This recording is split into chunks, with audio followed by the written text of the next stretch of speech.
Hello everyone, this is Anime Heaven X23, and in this video I'll be talking about my impression for Batman Arkham Origins, and overall you'll see a final score at the end. Thanks for anyone who's watched my previous impressions and reviews for PS3 games, or other games I've done on the channel. Once again, thank you very much, and I checked and I'm also one short of 500 subscribers, so thanks anyone for the last couple that I just picked up. So without further ado, let's get started. Alright. So when you hit the select button in this game, you bring up your map.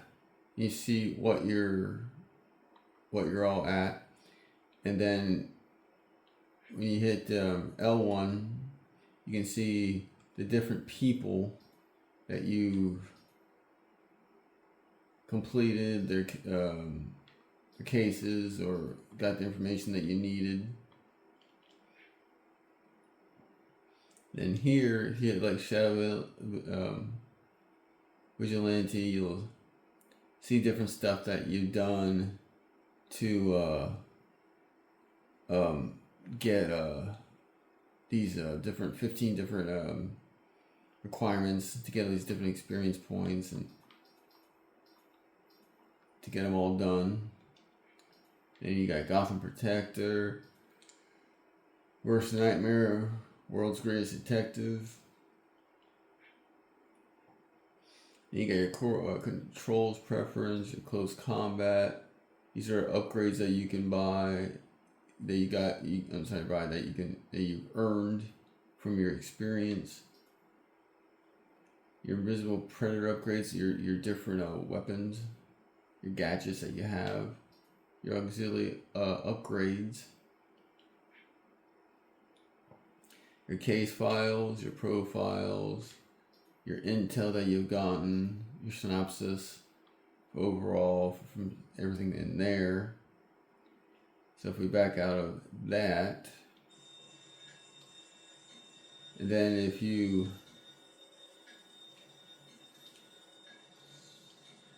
hold L1, it brings up your environment analysis, and that also helps you to when you're trying to like pinpoint there's these different look like little green like computer screens, and you hit down and there's like usually 10 around in each located area.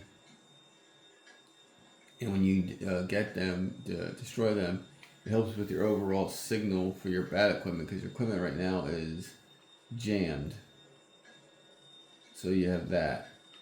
And then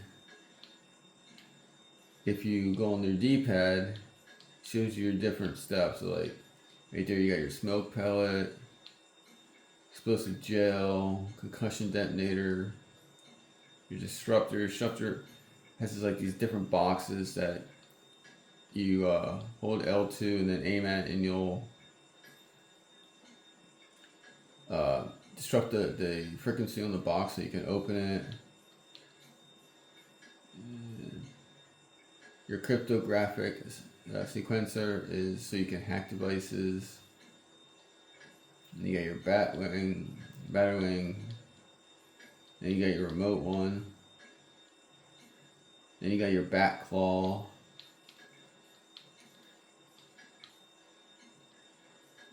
That you can shoot to pull yourself onto different buildings and stuff like that.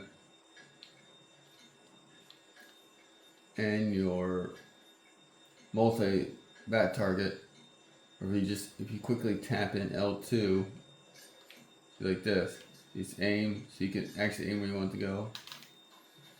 If you just tap L2 really quick, you'll see do that. But if you hold in, so you can control how you want your let's see, we got the a little bit too late. So now if we go to our, here's one of the little files there you can get. So there, I just got 2,000 more experience to do. You got your side quests, which you go through your side quests. It's very important to do your side quests because you can get quite a bit amount of experience from your side quests that you're doing. And anytime you see criminal activity appear in the city, do those. Those get you some decent experience. So if you're constantly fighting in the hub world of Gotham, and if you're doing your side quests and stuff like that, it's really going to help you level up. So if we go back to our the Wayne Tech, so if we hit the close combat, you can see the different upgrades that I got here for the concussion detonator. Then here's your different armor that you can do. Then you got your ballistic armor, combat special, swarm, bass swarm, critical encounter. You got your boost.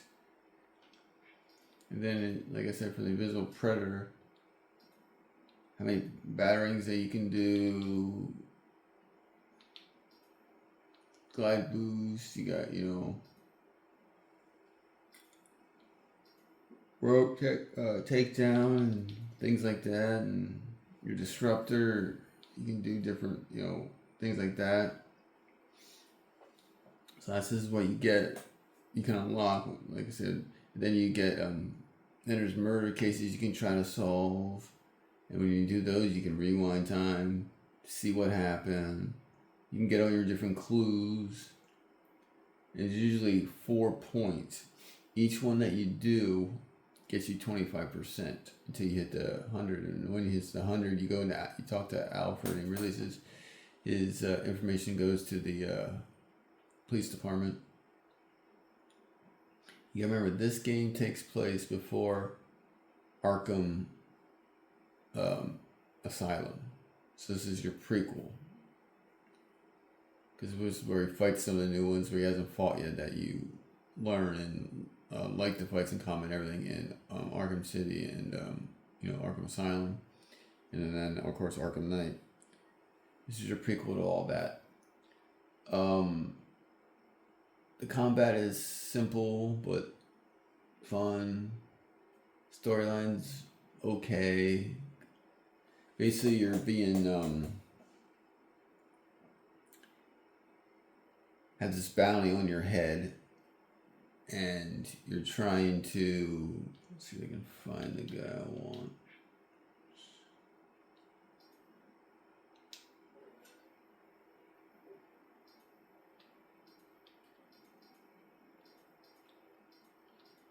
Alright, let's see.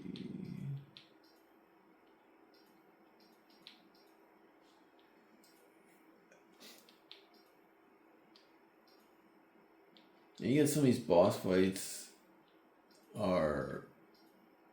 See, there's this guy called Black Mask. He puts, what was it, 5 million or 50 million? I can't remember exactly. On you, hit on you, and these other villains on this hit list to take you out. So you have Deathstroke, you have Killer Croc,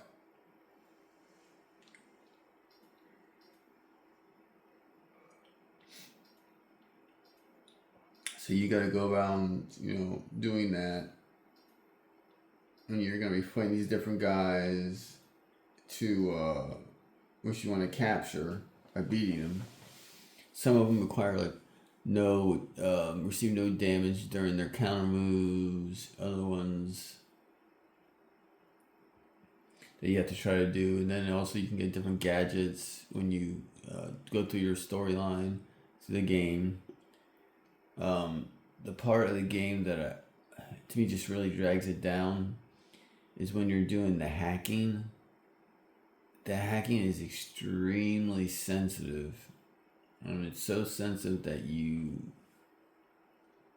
really learn to hate it. And it's an important part because there's a lot of hacking you got to do in the game, whether it's these radio controlled towers that you gotta hack into, and some are real easy, some are of course harder, and the ones that are harder are just a pain because it takes so long, because it is so sensitive when you move around the hack that it just makes you a real pain. So what we'll do, we'll show, so if we highlight our cryptographic sequencer, and you hold in on L2, and then you hold and you tap on your R2, so you can see the two different circles that appear, and you want to feel around until you can feel like a little rumble.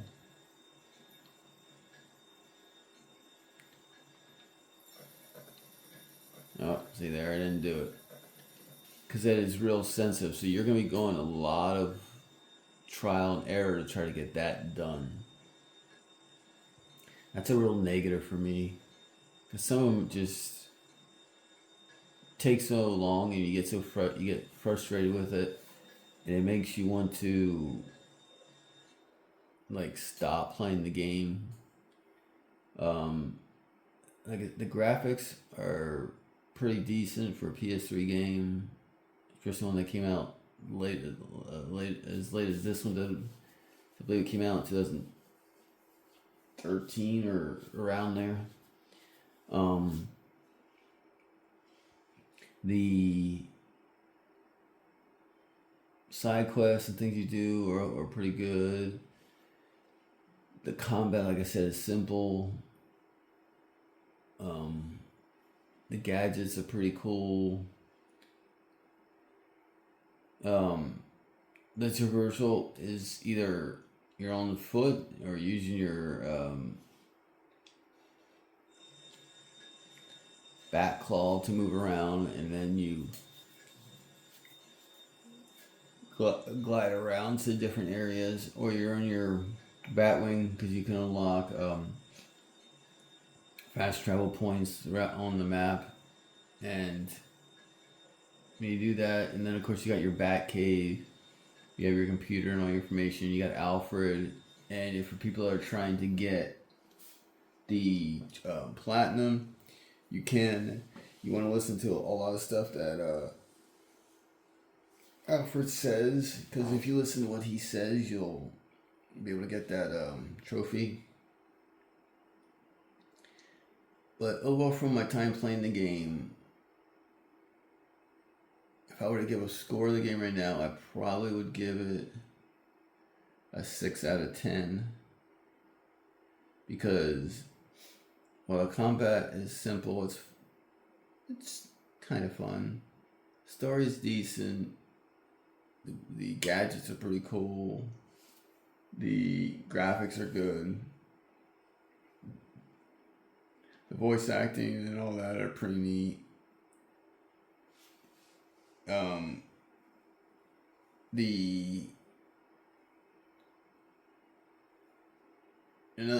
Besides like I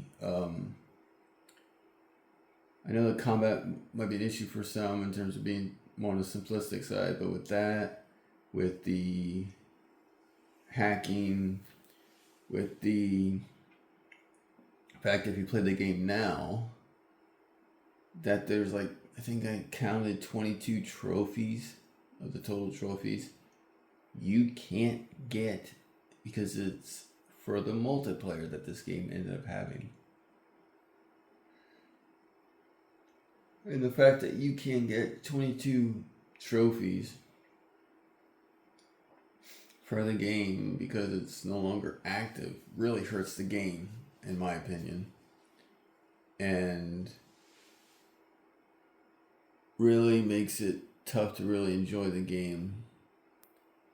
And so with the fact that you can't get a higher percent because of that, and you got fights where you can't get no damage. If you want to get some you get for defeating the bosses you throughout the game, and then other ones you for that same boss fight. Okay, don't take no damage, don't do this, and it's like just makes it hard to really enjoy the game. definitely was the weakest game by far of the 4 Arkham games. Well, I guess you could say 5 with the, I guess what, Arkham Shadow, I think it is, the one that's for the MetaQuest 3, which everyone's praising. And they want like a sequel or more by that studio because of how good it is. But yeah, that's the major down point for this game is playing it now, can't access the online, so you lose all access to all those trophies. And the trophies that are for a single player, I didn't realize that a lot of them are